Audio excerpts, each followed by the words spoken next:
Депутат Алтынбек Сулайманов Сокулук районунун Күнтүү айылдык кеңешинин депутаттары менен жолугушту. Жергиликтүү кеңештин депутаттары айылдагы эң көйгөйлүү маселе мектеп экенин айтышты. Мен ошол Чоңжар мектебинде мен да 2 жыл мугалим болуп иштегем. Чоңжар мектеби өзү 150 орунга рассчитанный, но азыр в данный момент 430-440 бала окуйт. Алтынбек Сулайманов билимдүү жаштар гана өлкөнүн эртеңин аныктаарын айтып, жаңы мектептин курулушун көзөмөлгө аларын кошумчалады. Силердин суранышыңыздарды биз көзөмөлгө алабыз. Буну аракет кылдырып, министр менен сүйлөшүп, өкмөт менен сүйлөшүп, колубуздан келген жардамды берейин.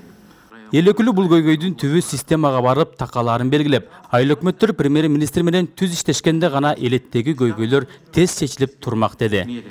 Айыл өкмөт прямой премьер-министр менен иштеш керек келечекте. Айыл өкмөттөр укрупненияга барып, айыл өкмөт өзүнүн бюджетин, өзүнүн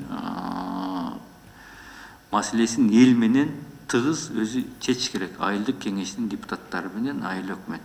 Аны аларды эл шайлаш керек.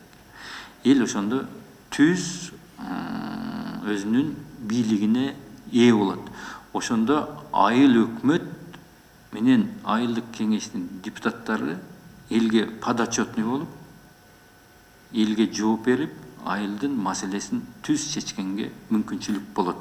Мындан сырткары шайлоочулар партияга эмес, каалаган талапкерин түз шайлоого укук алганда гана парламенттин иши алда канча жакшыраарын кошумчалады. Сулаймановдун пикиринде эл өзү тандаган билимдүү, татыктуу талапкерге добуш берүү менен элим жерим деп күйгөн депутаттардын парламентке келүүсүнө шарт түзмөк.